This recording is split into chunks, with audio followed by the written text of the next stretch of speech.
Assalamualaikum warahmatullahi wabarakatuh. Baik teman-teman, bertemu lagi bersama saya. Semoga teman-teman dalam keadaan sehat walafiat dan juga dimudahkan dalam mencari rezeki. Di video kali ini kita akan belajar manajemen sampah. Bagaimana kita mengelola sampah, bahkan sampai mengolah sampah, mau itu sampah organik, sampah anorganik, sehingga semua sampah itu mungkin bisa menjadi ada nilai jualnya. Tentunya pasti penasaran kan bagaimana caranya? Yuk kita lihat ke video selengkapnya. Berbicara tentang sampah mungkin tidak ada habisnya teman-teman. Kenapa? Karena di semua kehidupan itu berdampingan dengan namanya sampah. Akan tetapi yang akan kita bahas dalam video ini, kita akan mengelola ataupun memanage sampah itu yang dua jenis saja dulu, yaitu sampah organik dan sampah anorganik.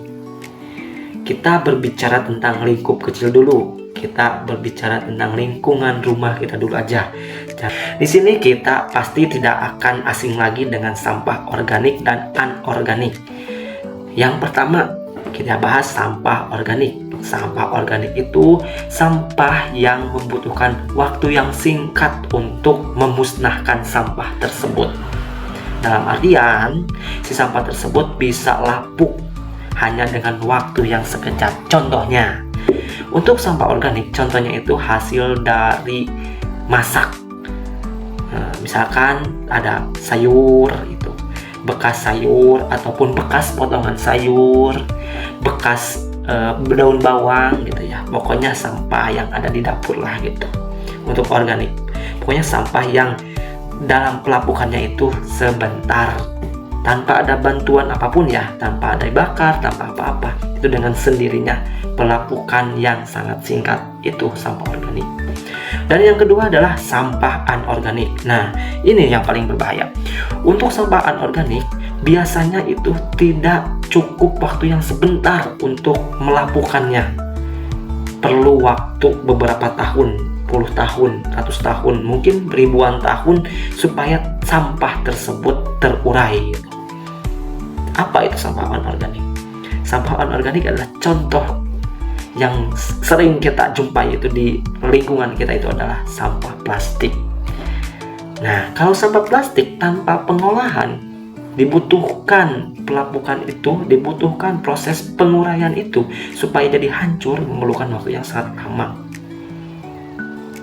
Nah, sedangkan kan kita manajemennya itu kurang, bahkan tidak ada manajemen sampah di rumah kita. Kita hanya buang sampah di tempat sampah.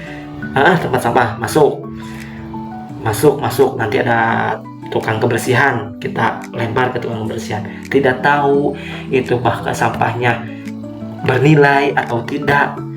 Kalau kita tahu untuk mengolah sampah, mungkin kita akan memilahnya terlebih dulu. Mana itu sampah organik, mana itu sampah anorganik. Baik, sekarang kita akan mengelola atau memanajemen supaya pengolahan sampah ini teratur dan bahkan bisa menjadi nilai jual. Nah, untuk yang pertama kita akan melihat ke sampah organik, teman-teman. Sampah organik mungkin sekilas menjijikan karena kalau terjadi pelapukannya itu kan sebentar. Misalkan ada di tempat sampah, misalkan beberapa hari sudah terjadi pembusukan, ada belatung, ada apa, ada hewan-hewan sejenis lainnya gitu, mikroba-mikroba yang lainnya. Nah, untuk sampah organik kita bisa alokasikan setelah kita melakukan pemilahan. Si sampah tersebut kita bisa jadikan apa coba? Kompos itu. Bisa jadikan pupuk lah, intinya bisa bermanfaat untuk tumbuhan, teman-teman. Jadi nanti setelah pemilahan kita lakukan pengolahan terhadap sampah organik itu, mau langsung kita bikin tabung komposnya, ataupun mau kita bikin biofori, ataupun kita mau langsung sebar di tanaman kita. Terserah, maksudnya itu kan jadi lebih bermanfaat, jadi tidak dibuang begitu saja. Si sampah organik tersebut kita olah, kita jadikan manfaat untuk tanaman.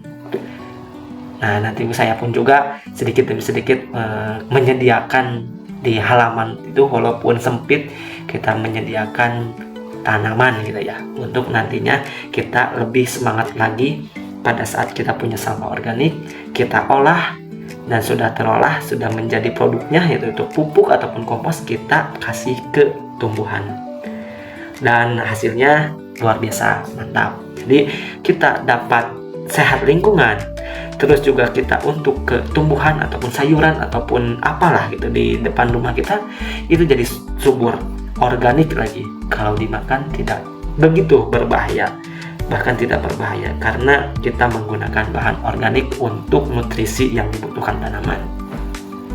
Walaupun teman-teman susah gitu untuk menemukan penampungan yang gede, saya laksanakan gitu ya. Untuk penampungan yang sedikit, untuk penampungan sampah organik itu kita bikin biopori teman-teman. Jadi biopori itu kan kalau kebanyakan orang biopori ngambilnya dari bahannya itu ataupun alatnya dari peralon yang paling berapa innya itu ya, yang sedang aja lah, masukin di situ. Itu kan perlu biaya lagi, mungkin kita manfaatkan dari sampah botol plastik itu tuh, kita bikin juga, nanti kita spillkan biopori yang kita punya, karena penghasilan sampah kita itu baru sedikit lah, kita baru merambah hanya satu rumah aja, rumah pribadi sendiri gitu. Baik teman-teman, untuk sampah organik mungkin hanya segitu saja dulu kita yang sedang diaplikasikan terhadap saya. Dan yang kedua, sampah anorganik. Sampah anorganik sudah kita jelaskan tadi, contohnya adalah sampah plastik. Kita mungkin saya yang akan menjelaskannya cuma yang sedang diaplikasikan saya dulu ya. Yang pertama, dari sampah anorganik kita bikin ecobrick. Udah tahu yang ecobrick? Silakan, ecobrick bisa dicek di online shop, itu lumayan harganya, ada yang mencapai 20.000 per botol. Ecobrick itu, jadi kita si sampah plastiknya itu mau dipotong-potong dulu kecil-kecil ataupun mau dimasukin langsung ke dalam aqua, itu terserah. Tapi yang lebih enak itu yang dipotong-potong dulu. Tapi saya itu bikin yang langsung aja lah, nggak dipotong-potong, masuk gitu. Jadi kita dibikin produksi bisa kalau kita sudah merambah sampahnya banyak teman-teman.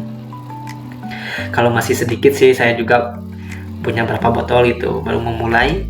Nantinya kalau tidak ada dikomersilkan, kita gunakan saja untuk pribadi. Itu saya sudah cek di online shop, itu udah ada ecobrick, udah menjadi nilai jual teman-teman, menambah nilai jualnya gitu. Dari barang yang tidak berharga, sampah bisa menjadi barang yang punya nilai jual teman-teman. Dan juga untuk sampah mungkin cangkang kopi ataupun bungkus apa gitu, bisa nanti dipadukan dengan kreativitas, keterampilan, bisa membuat tas ataupun membuat bros, membuat apa saja gitu. Tapi yang paling gampang itu hanya ecobrick teman-teman, tidak perlu skill gimana pun. Ecobrick cukup kita masukkan si sampahnya ke dalam botol plastik yang 600 ml, kita padatkan. Kalau sudah padat, sudah gitu saja teman-teman. Jadi sesudah saya melaksanakan manajemen itu, alhamdulillah setidaknya sedikit terorganisir ya, dan juga rasa peduli kita terhadap lingkungan itu ternyata meningkat teman-teman kalau sudah tahu seperti itu. Jadi kita bisa timbal balik dengan alam lagi, kita membersihkan lingkungan, dibikin manfaat, diolah supaya bermanfaat, dan hasil manfaatnya tersebut kita kasih ke tanaman, misalkan yang organik, kita bisa jual lagi untuk yang ecobrick dan kembali lagi terhadap kita pribadi. Baik teman-teman, semoga dalam video kali ini teman-teman bisa menjadi terinspirasi untuk menjaga lingkungan, terutama dalam manajemen sampah teman-teman. Semoga video ini bisa menginspirasi dan juga menambah wawasan teman-teman. Dan juga jangan lupa dukung channel ini dengan cara subscribe. Dan terima kasih sudah menyampaikan sampai akhir. Sampai bertemu di video selanjutnya. Assalamualaikum warahmatullahi wabarakatuh.